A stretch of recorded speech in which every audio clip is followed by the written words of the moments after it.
abierta esta presentación, al doctor Ricardo Tapia Vega, director de la Facultad de Derecho y Ciencias Sociales de la Universidad Autónoma de Morelos. Bienvenido, doctor.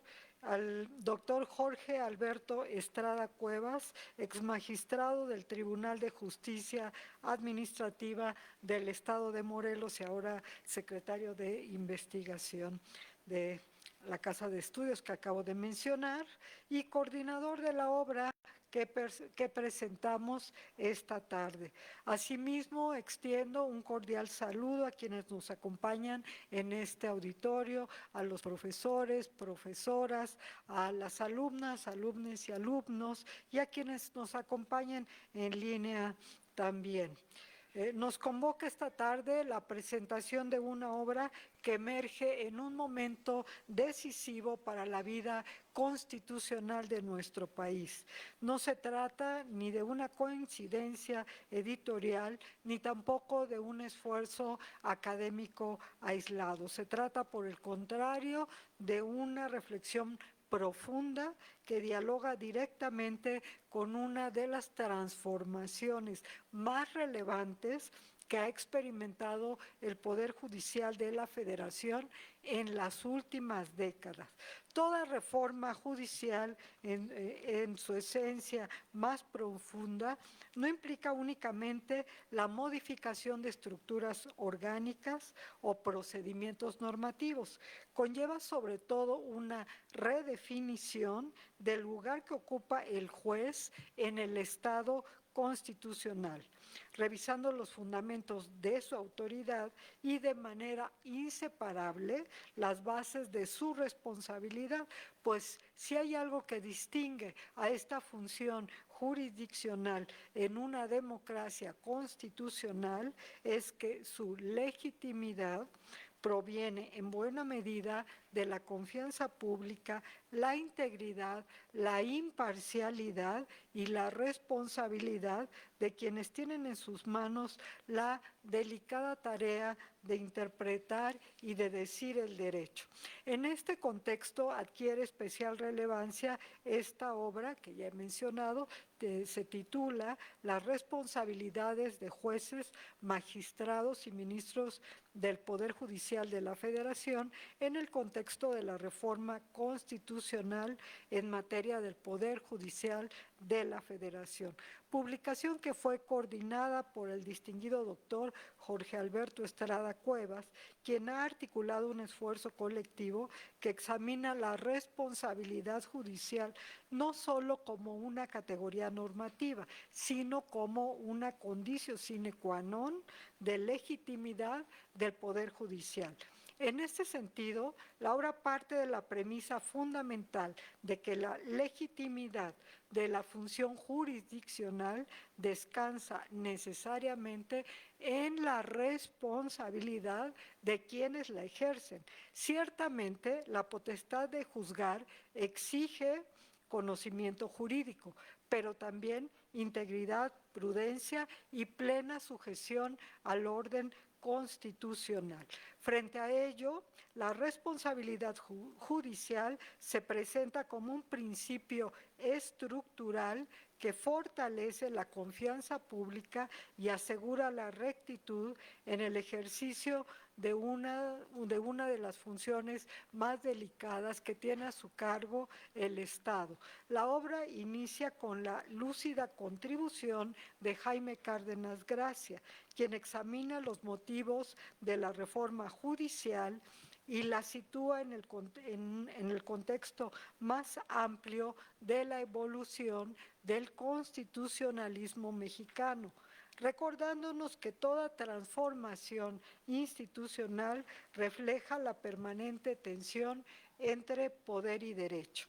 En esta misma línea, Daniel Márquez Gómez analiza la creación y el significado del Tribunal de Disciplina Judicial, destacando que su instauración no representa únicamente un rediseño orgánico, sino una nueva concepción de la responsabilidad judicial como elemento estructural en el orden constitucional. Por su parte, Felipe de la Mata reflexiona sobre los jueces como garantes de la Constitución, subrayando que la función jurisdiccional constituye un mecanismo esencial para preservar la supremacía constitucional. Las contribuciones de Pastora Melgar Manzanilla y Mario Armando del Real Paredes abordan el complejo problema del error judicial y su vinculación con la responsabilidad disciplinaria, delimitando con claridad los contornos de la responsabilidad y reafirmando que la exigencia de rendición de cuentas es inseparable de la legitimidad judicial. Asimismo, Cliserio Cuello Garcés y Miguel Ángel Gutiérrez Salazar analizan los retos de coordinación entre los órganos encargados de la disciplina y la administración judicial, evidenciando que la eficacia de un sistema de responsabilidades depende además de su diseño normativo, también así como de su coherencia institucional. En este mismo sentido, Rodrigo Rodríguez Sánchez examina las faltas administrativas en el ejercicio de la función jurisdiccional, mientras que Ricardo Tapia Vega analiza las dilaciones procesales indebidas, recordándonos que la justicia debe ser imparcial y oportuna, pues cuando la justicia se retrasa, corre el riesgo de convertirse en una forma de injusticia.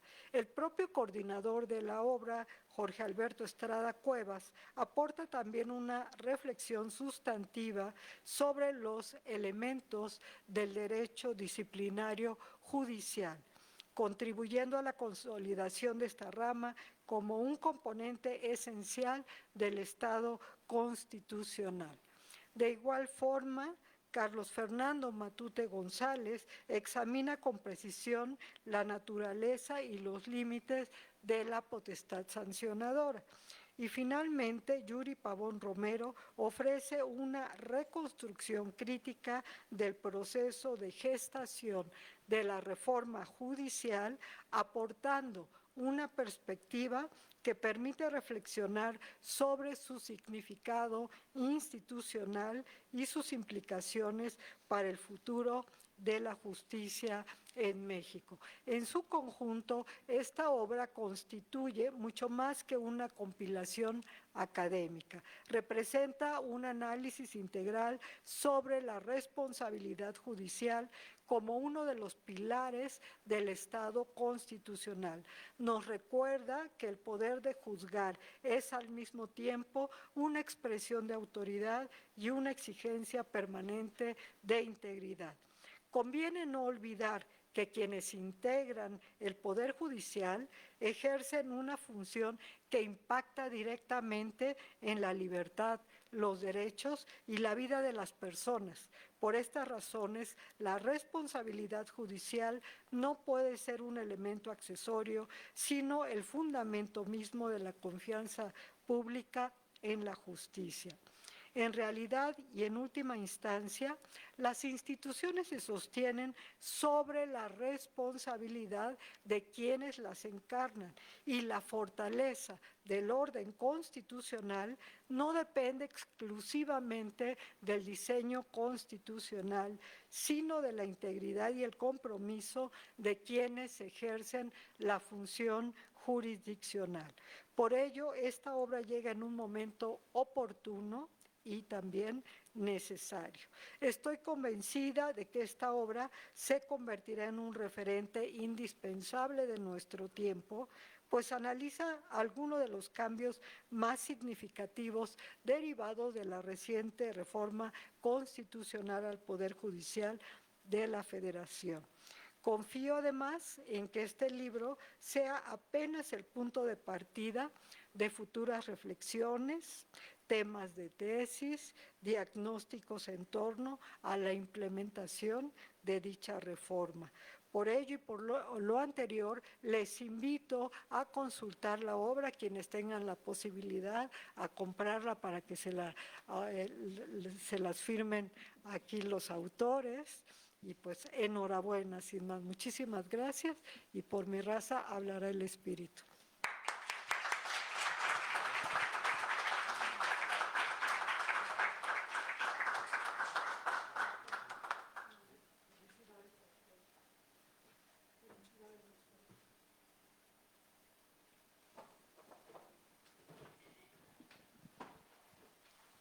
Muchas gracias, doctora Sonia Venegas. Es mi directora, desde luego, y no es por quedar bien con ella, sino simplemente para manifestar su generosidad, porque la doctora estaba convocada de una buena manera para dar unas palabras de bienvenida a los asistentes y nos hizo la gentileza de poder referenciar y suscribir resumidamente la totalidad de la obra, por lo cual estamos sumamente agradecidos porque sabemos la complejidad de la agenda y aún así trabajó para poder presentar al alumnado algo más allá que una simple bienvenida. Muchísimas gracias, doctora. De igual naturaleza, la doctora hace una invitación para que se adquiera la obra, lo cual es maravilloso, pero tengo que decir que los que se encuentran aquí presentes serán merecedores a 3 libros de la obra que van a dar respectivamente el doctor Jorge, el doctor Ricardo y su servidor. Uno para ustedes al final del evento. Veremos cómo los sorteamos, los regalamos, los obsequiamos o los dejamos acá y que corran, ¿no? Bueno, muchas gracias. Primer postura. Segunda postura. Voy a dar el uso de la voz al doctor Ricardo Tapia. El doctor Ricardo Tapia, como ya lo presentó la doctora Sonia, como ya lo aludió, es director hoy en día de una escuela de Derecho, nada más la Autónoma del Estado de Morelos. Ustedes también pueden acercarse a ese tipo de universidades en el sentido de que siempre hay actividades y una oferta interesante de cultura que puedan ofrecer. En consecuencia, el uso de la voz, querido doctor, es suyo para que pueda comentarnos lo correspondiente.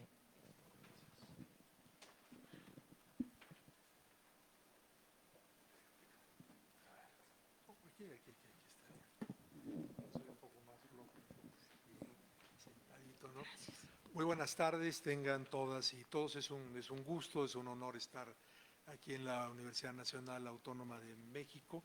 Muchas gracias por la invitación, en primer término, pues a la directora, a la doctora Sonia Venegas. Muchas gracias a mi amigo Yuri Pavón, coautor también de esta obra. Saludo igualmente con mi aprecio y mi respeto al coordinador de la obra y mi amigo, doctor Jorge Estrada. Por ahí veo a Axel Estrada, por ahí veo a Mili de Tirán Lo Blanc y pues bueno, mucha gente conocida, amigos, Irving, es un gusto el saludarles el día de hoy. Y en primer término, antes de hacer alguna referencia específica al capítulo del libro, que en este caso a mí me tocó escribir en esta obra, quiero felicitar profundamente al coordinador de la obra, que es el doctor Jorge Alberto Estrada Cuevas. Creo que, como ya se mencionó, es una obra muy oportuna. Las responsabilidades de jueces, magistrados y ministros del Poder Judicial de la Federación en el contexto de la reforma constitucional en materia del Poder Judicial de la Federación. A partir de la reforma constitucional de septiembre de 2024 a todo lo que tiene que ver con el aparato de administración de justicia, ahora en lo que tiene que ver propiamente con el derecho disciplinario hacia los funcionarios y funcionarias, magistrados, magistradas, jueces, juezas, ministras, ministros. Tenemos pues una estructura nueva, por una parte un órgano de administración judicial y por otra parte pues un tribunal de disciplina judicial.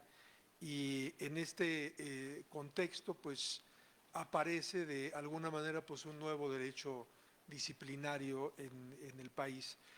Una de las cuestiones interesantes que tiene este libro es la oportunidad. Creo que es un libro muy oportuno, llega en el instante oportuno. Me atrevo a decir que es el primero en su especie, el primer libro colectivo y el primer libro en general que habla acerca de este tema. Entonces, no es fácil el coordinar una obra de ese tipo. Muchas felicidades, Jorge.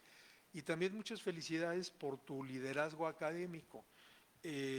Ya daba cuenta la doctora Venegas hace un instante de las personas autoras, las voy a mencionar de nueva cuenta: Jaime Cárdenas Gracia, Daniel Márquez Gómez, Felipe de la Mata Pizaña, Pastora Melgar Manzanilla, Mario Armando del Real Paredes, Glicerio Coelho Garcés, Miguel Ángel Gutiérrez Salazar, Rodrigo Rodríguez Sánchez, un servidor Ricardo Tapia Vega, Carlos Fernando Matute González y Yuri Pavón Romero.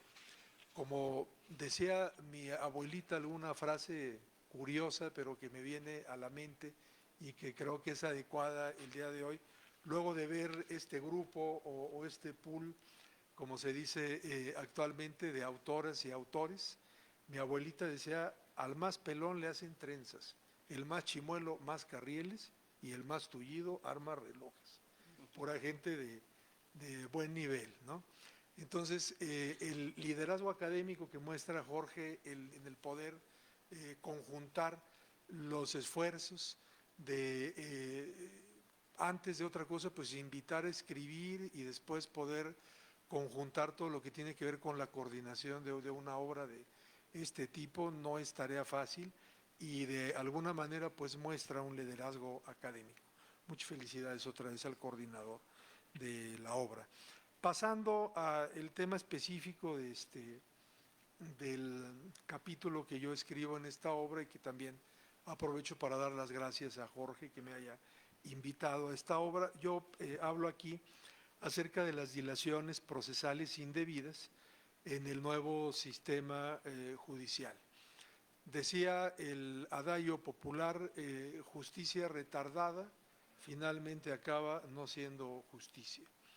En esa lógica, en esa teleología, de alguna manera transitan tanto la reforma del 15 de septiembre de 2024 al artículo 17 de la Constitución, como la reforma al artículo 20, apartado B, fracción 7 de la Constitución. Cuando se nos dice, a propósito de esa reforma, que bajo las condiciones y las circunstancias que la norma establezca, en materia tributaria, los tribunales ahora tendrán 6 meses para poder resolver la causa a partir de que la misma sea recepcionada. Y en la materia penal, aunque esta regla a la que voy a referirme de alguna manera ya existía, se nos mencionaba que el procesado debe de ser sentenciado antes de 4 meses si la pena no excede 2 años de prisión, y antes de 1 año si excede de ese plazo. Ahora, en esta nueva reforma, en esos plazos, tanto en materia tributaria como en materia penal, a los que he hecho referencia, se nos dice que si la persona juzgadora rebasa esos plazos establecidos, configurados desde el texto constitucional, será obligación precisamente de la persona juzgadora dar aviso al Tribunal de Disciplina Judicial. En ese aviso que se va a dar, en efecto útil de la reforma constitucional, el artículo 181 de la Ley Orgánica del Poder Judicial de la Federación nos indica que será el Pleno del órgano de administración judicial el que establecerá criterios claros, objetivos y transparentes para la evaluación de los informes de demora.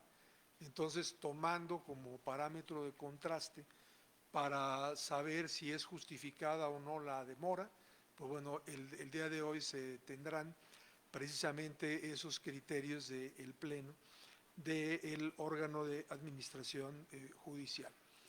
Pero en el área específica del sancionatorio administrativo para este tipo de funcionarios, administradores de justicia, la ley orgánica a la que he hecho referencia, el Poder Judicial de la Federación, en su artículo 184, fracciones 6 a la 8, dispone Las personas juzgadoras serán objeto de disciplina cuando cometan alguna de las siguientes conductas que atentan contra la administración de justicia. Fracción 6, contravengan las leyes que reglan la substanciación de los juicios o procedimientos de manera dolosa, con la finalidad de entorpecer o dilatar el normal desarrollo de estos o producir la nulidad en todo lo actuado o alguna parte sustancial.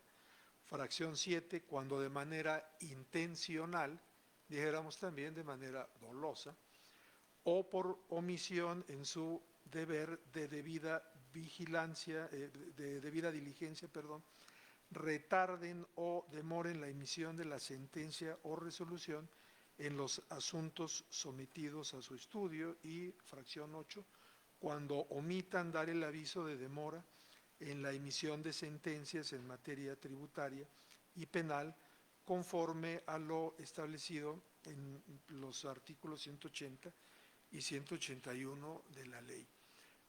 A mí me parece que en este sistema que brevemente he referido, la norma, la ley orgánica del Poder Judicial de la Federación, que da efecto útil a la reforma constitucional, de alguna manera, en lo que tiene que ver con las dilaciones procesales indebidas, pone énfasis en la parte de las dilaciones indebidas de manera dolosa, pero creo que hace falta construir una serie de normas y también una cultura jurídica en relación a las dilaciones indebidas negligentes o culposas.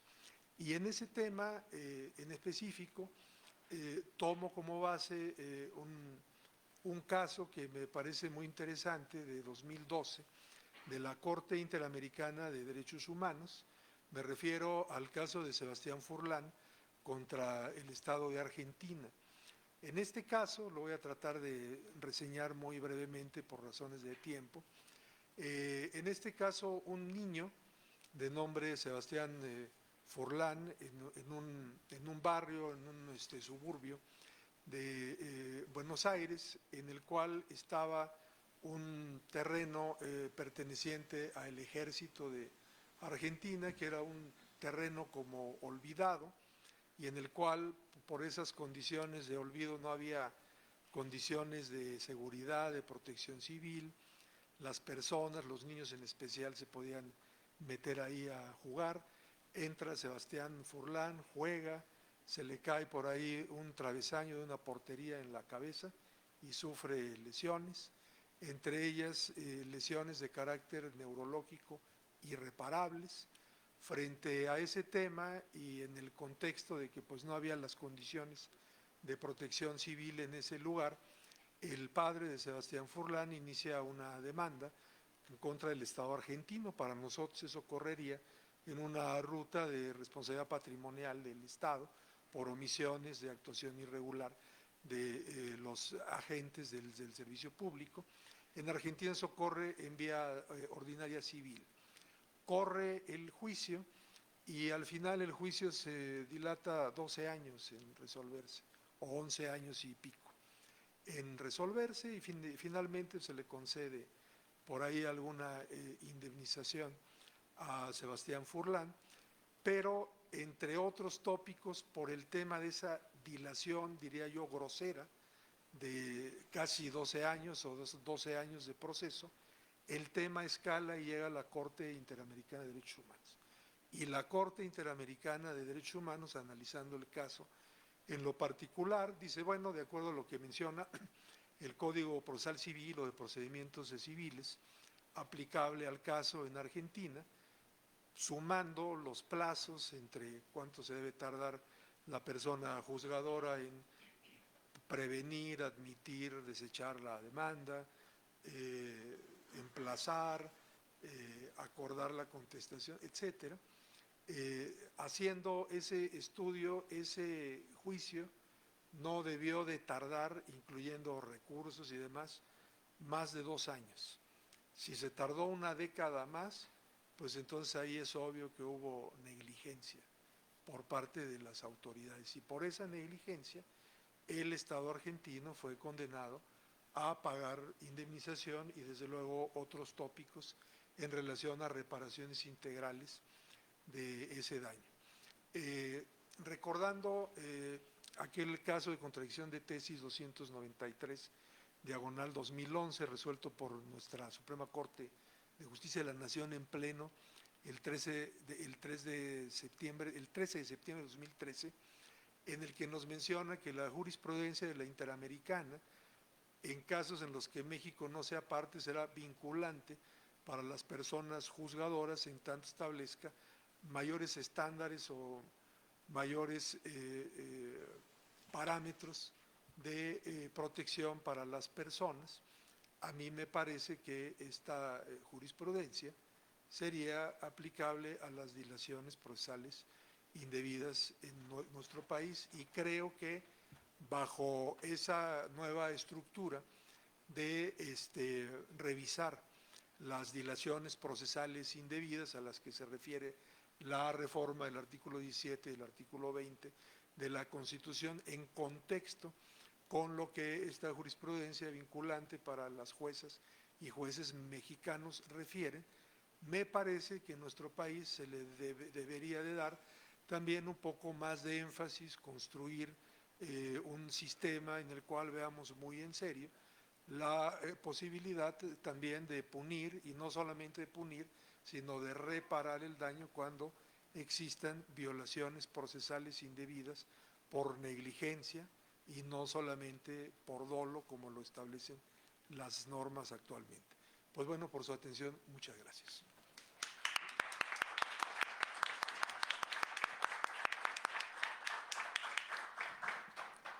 Muchas gracias, doctor Ricardo Tapia.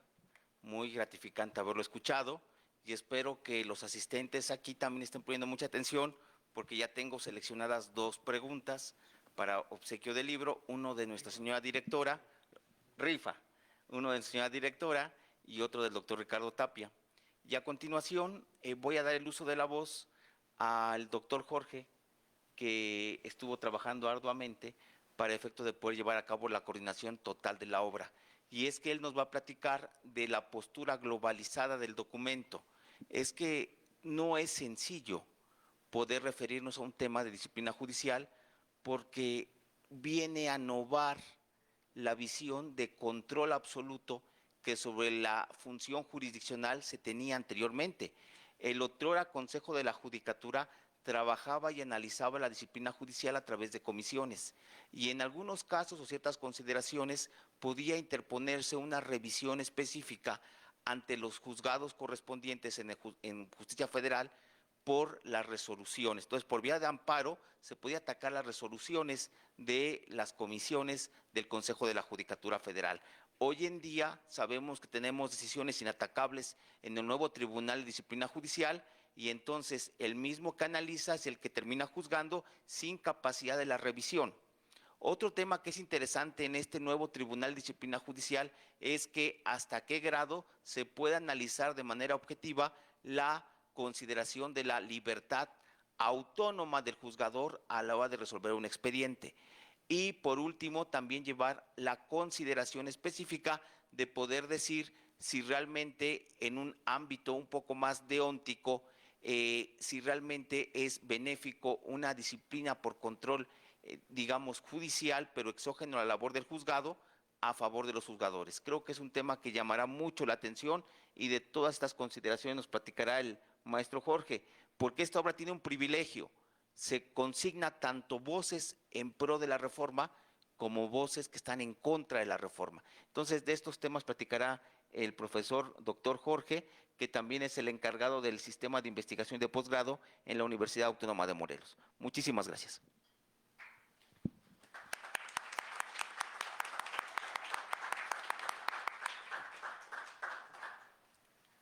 Buenas tardes a todos, y saludo con mucho gusto y con mucho agrado a la directora de la Facultad de Derecho de la UNAM, me refiero a la doctora Sonia Venegas, que nos hace el favor de recibirnos.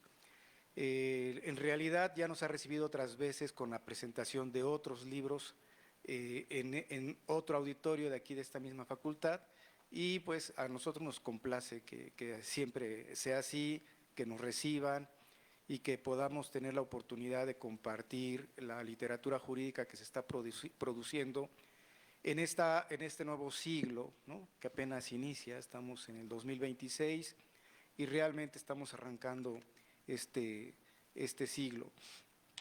Agradezco mucho a mi querido amigo Yuri Pavón, que nos hace el favor de invitarnos, de traernos, de acogernos aquí, de recibirnos con mucho agrado, para que podamos hacer la presentación del libro.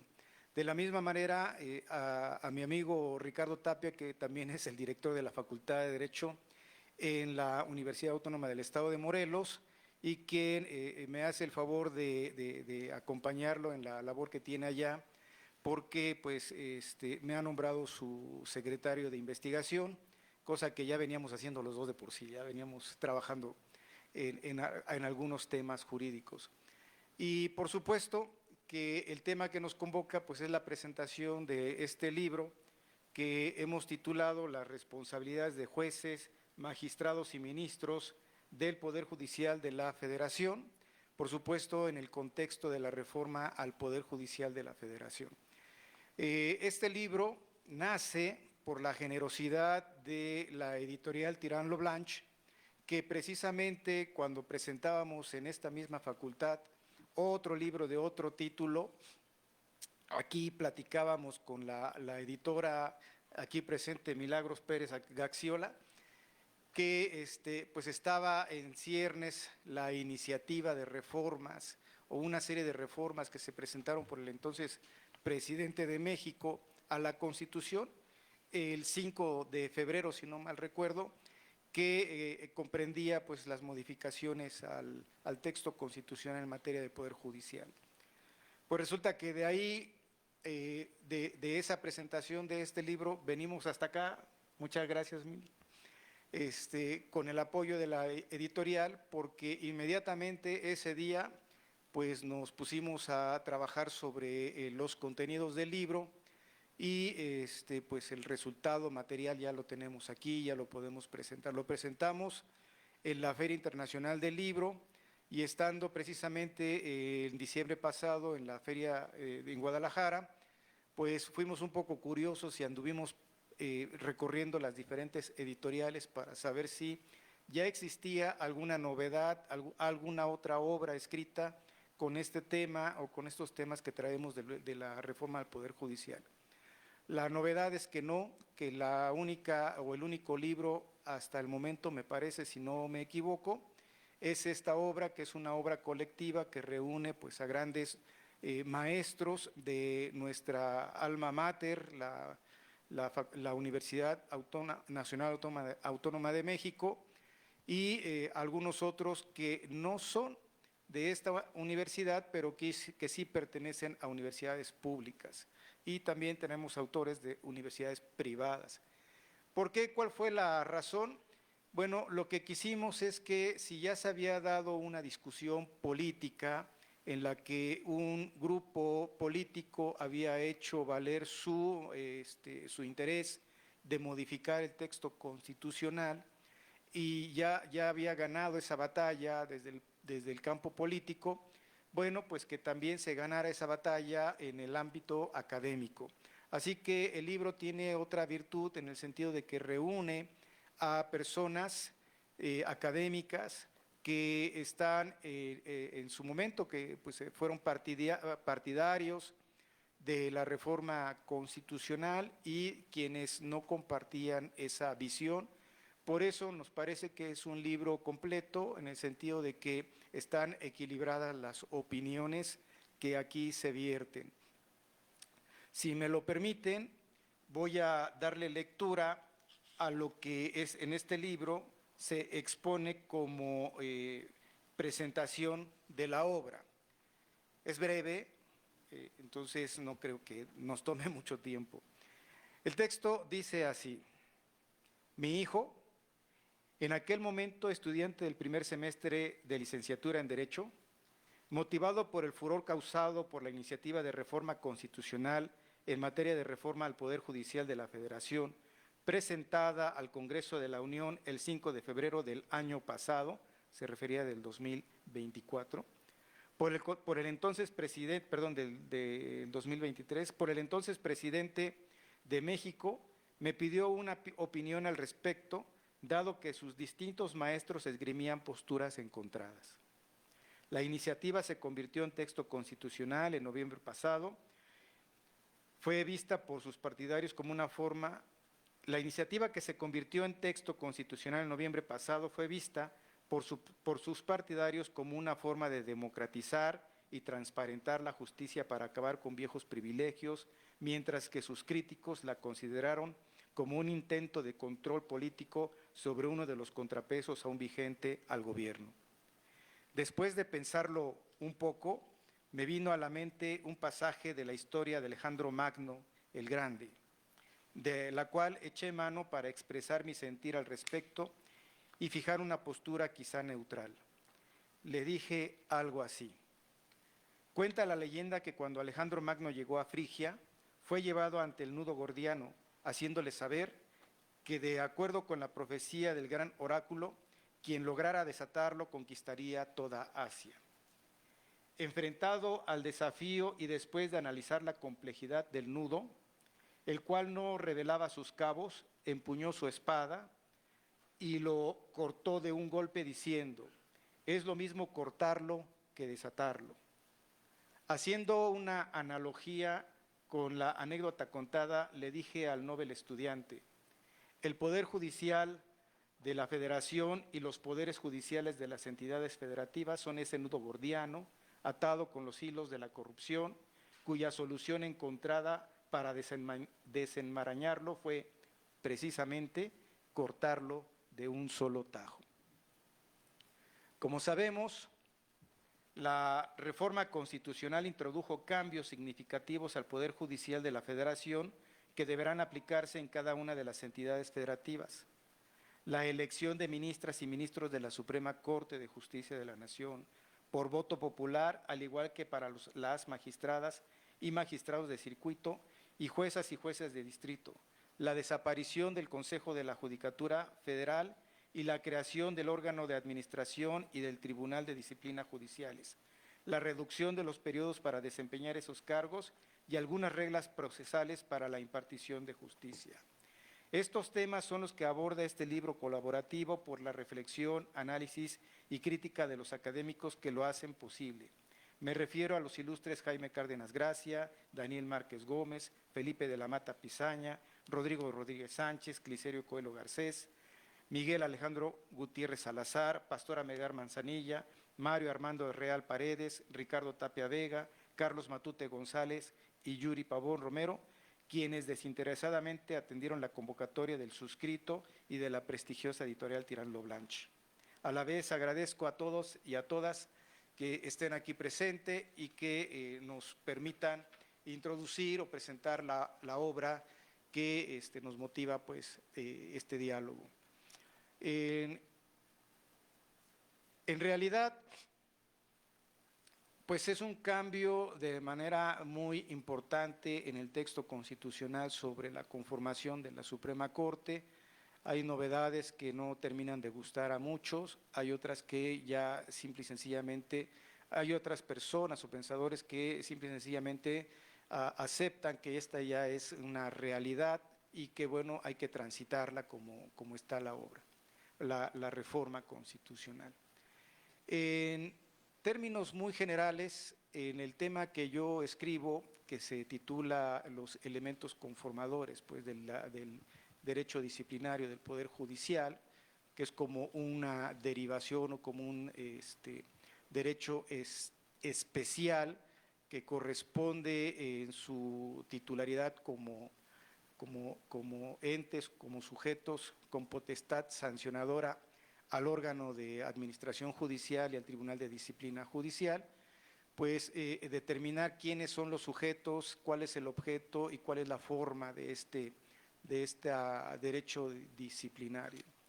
En este sentido, pues encontramos que de acuerdo al diseño constitucional, pues en cuanto al sujeto vamos a encontrar tres categorías de sujetos. Una categoría que se va a referir a los sujetos que son el conjunto de servidores públicos administrativos o técnico-administrativos, que conforman el grueso del Poder Judicial Federal.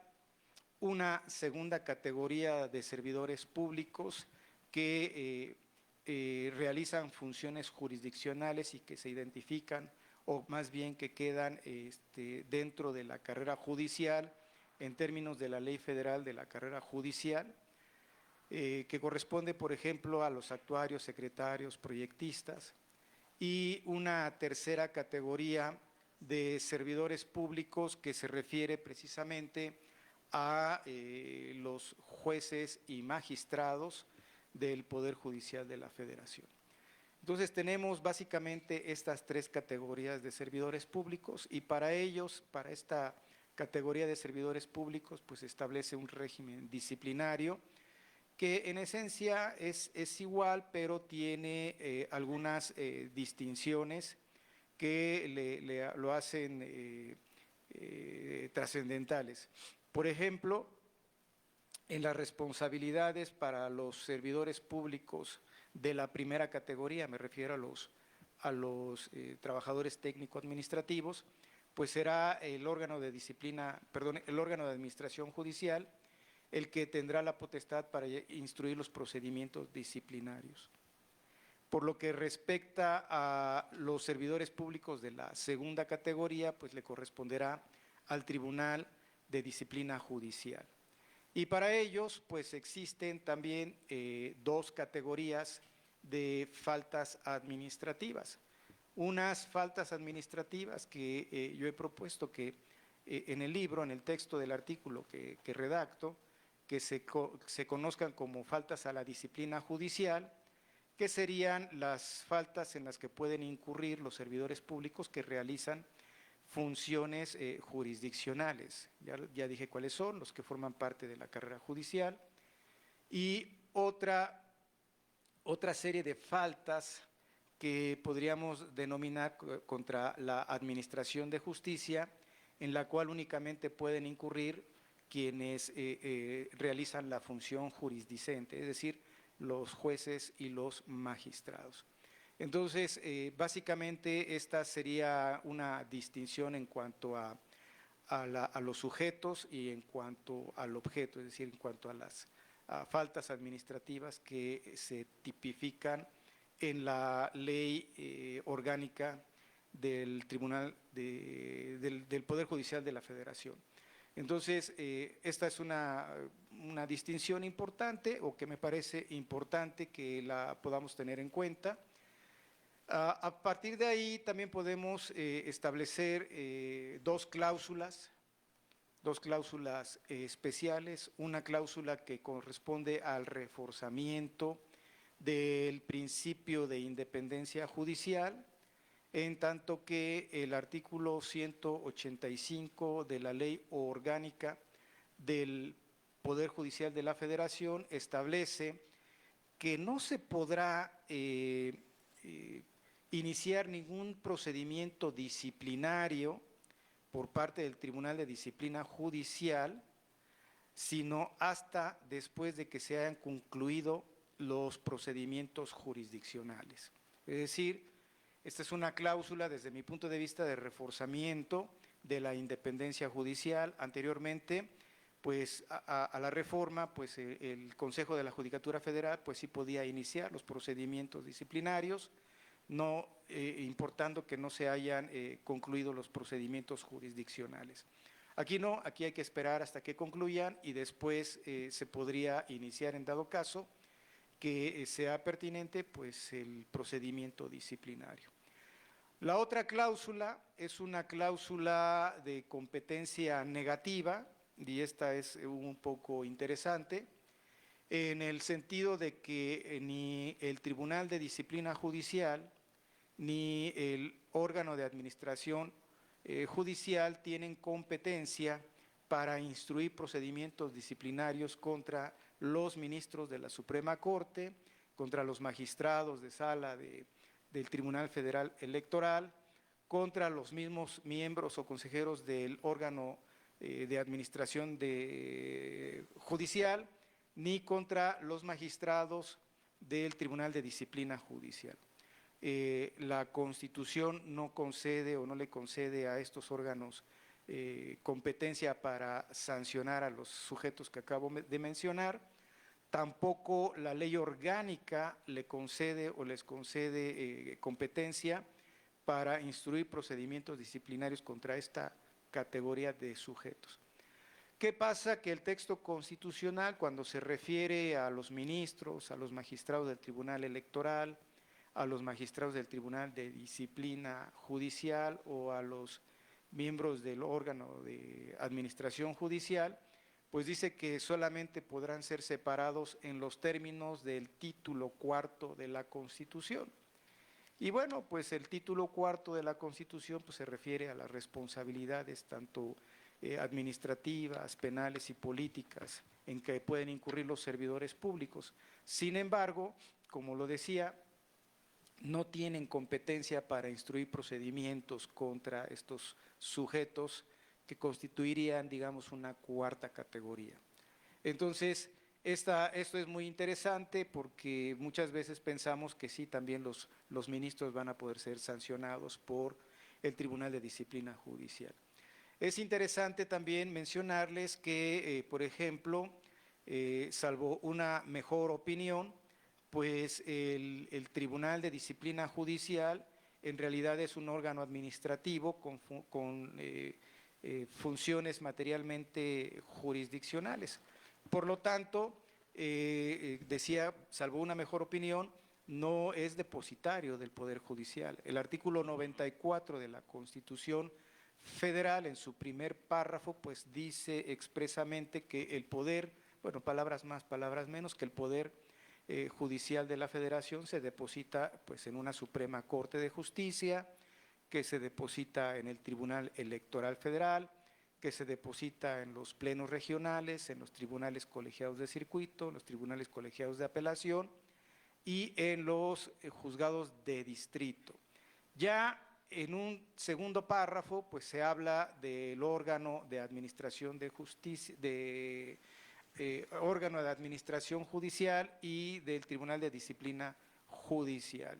Ya en el siguiente párrafo se está refiriendo a estos órganos realmente como si se tratara de órganos, bueno, son desde mi punto de vista órganos administrativos con funciones materialmente jurisdiccionales. Por lo tanto, pues sí resultaría un poco cuestionable que un órgano administrativo pudiera destituir de sus funciones a un ministro o a un magistrado de sala o a un magistrado del propio Tribunal de Disciplina Judicial.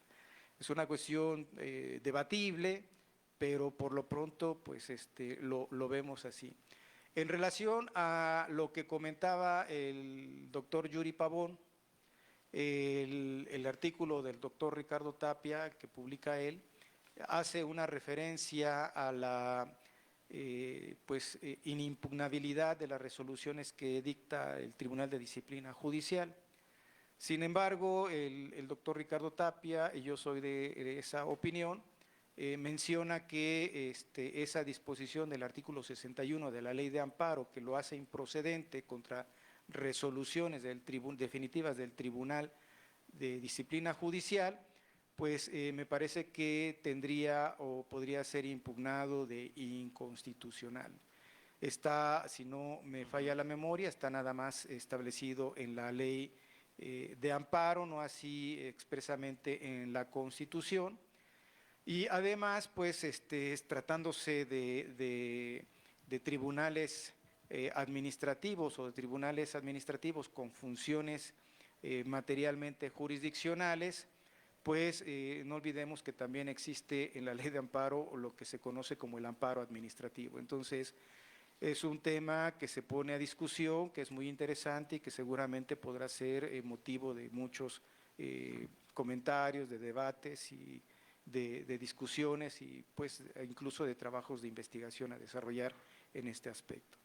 Pues yo estoy agradecido con la invitación, con la presencia de quienes nos acompañan esta tarde en la presentación del libro y por supuesto con la Universidad Nacional Autónoma de México, particularmente con la Facultad de Derecho y su directora, que nos hacen el favor de recibirnos el día de hoy. Muchísimas gracias.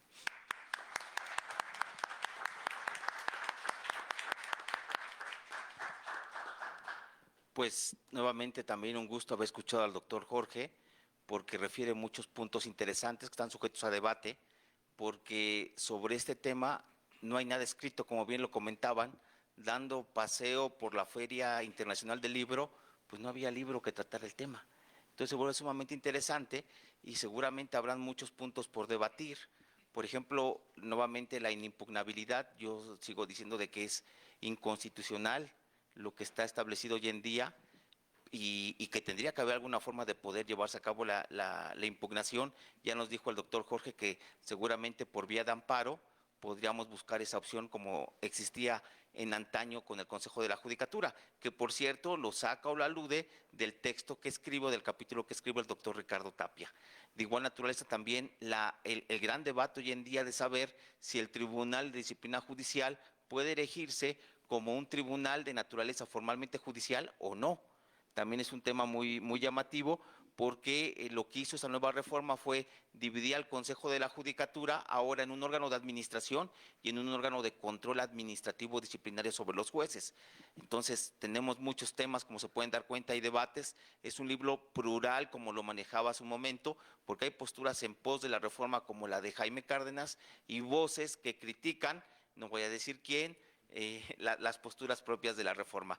Entonces, hemos llegado prácticamente al final de nuestro evento. Nos quedaría solamente hacer 3 preguntas a los que se encuentran aquí presentes para efecto de que podamos obsequiar los libros, y yo creo que los que estuvieron atentos llevarán una primacía, desde luego. Entonces, para hacer la primera pregunta, y donde que no la tenemos preparada, le voy a dar la voz a la señora directora para que nos haga una pregunta de lo que participó. ¿Ya ven cómo no estaba preparado? No estaba para nada preparada, ¿no? Bueno. Bien, ok.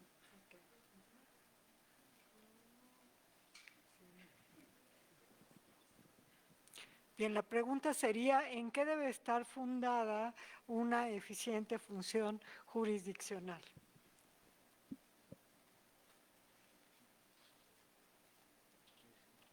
Está muy fácil.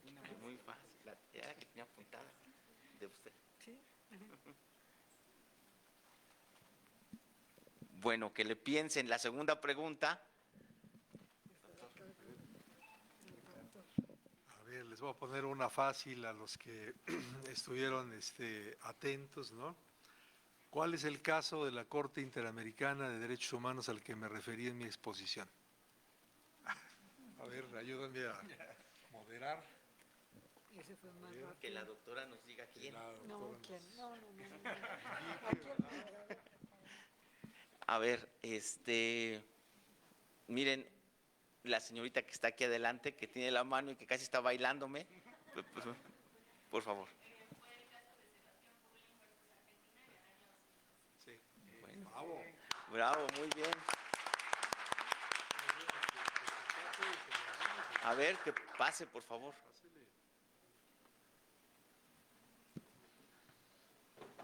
Vamos, debe cambiar, yo creo que la pregunta. Doctor Jorge. Por favor. Gracias. Sí, bueno, el doctor Yuri nos cotorreó porque dijo que ella tenía 2 preguntas, ¿no?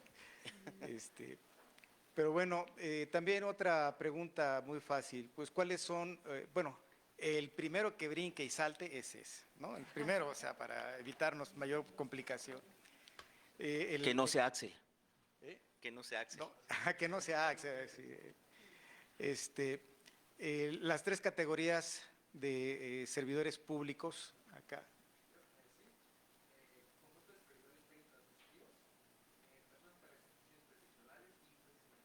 Correcto, sí. Pásate por el libro. Adelante, caballero.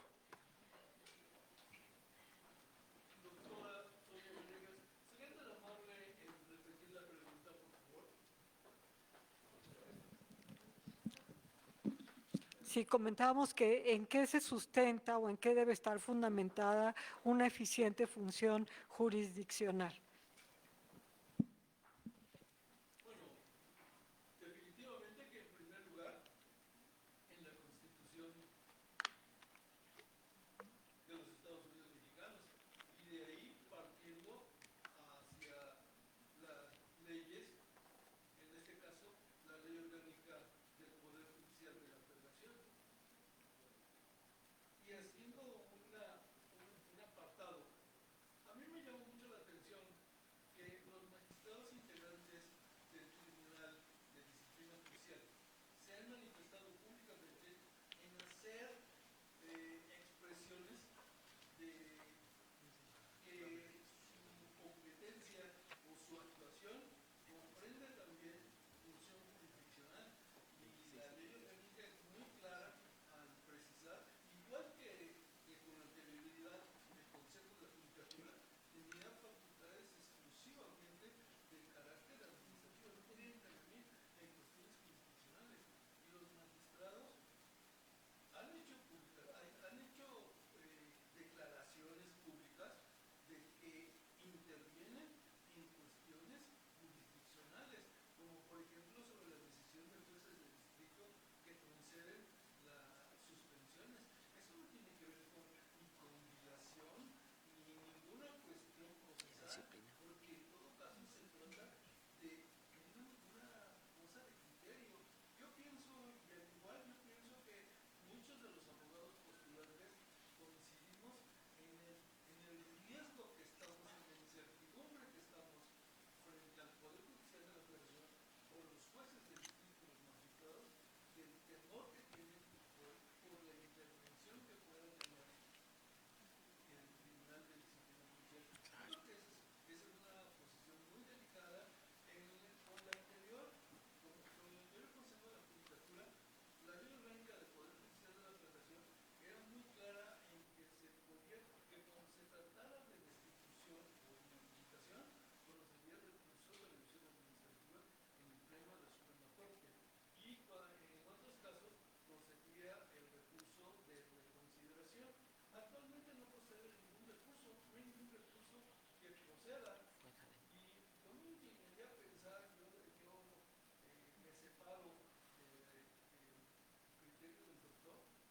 Yo, del doctor Jorge Alberto, yo pienso que definitivamente sí es improcedente el juicio de amparo en contra del Tribunal de Disciplina Judicial, porque la Constitución deja abierta el establecimiento de esa improcedencia, especialmente cuando en el texto inicial, en el párrafo inicial del 107, dice: se expide la ley de amparo de acuerdo a los lineamientos que establezca la ley reglamentaria. O sea, el constituyente está dejando la puerta abierta al legislador ordinario, al legislador federal, para que establezca las reglas. Solamente en el 107 están los principios rectores del juicio de amparo, pero el desarrollo de esos principios rectores, el constituyente se los está encomendando al legislador federal. Entonces, yo no creo que sea procedente el juicio de amparo contra una decisión del Tribunal de Disciplina Judicial, que ese es otro de los peligros. Bueno, muy interesante. Yo creo que ahí tenemos que sugerirle al doctor Víctor Dávila Barraza que adquiera la obra, porque vamos a tener muchos temas de debate. Desde luego, muy interesante. ¿Le damos por buena la respuesta? Pues le damos por buena. Venga para acá, por favor, maestro.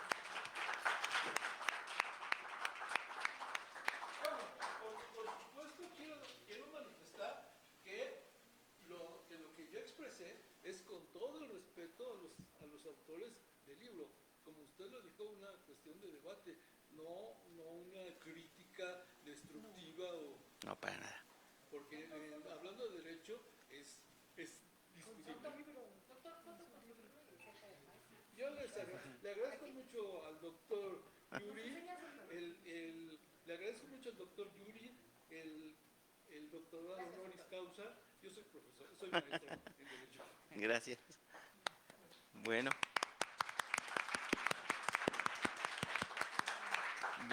Bueno, ¿falta un libro? Ya no. Ya fue. Bueno, pues muchísimas gracias, agradecemos la presencia, muchísimas gracias, estamos muy agradecidos. Doctora Sonia Venegas, un placer que nos haya acompañado. Doctor Ricardo Tapia, muchísimas gracias. Doctor Jorge, muy amable, gracias. Un placer a ustedes, hasta luego.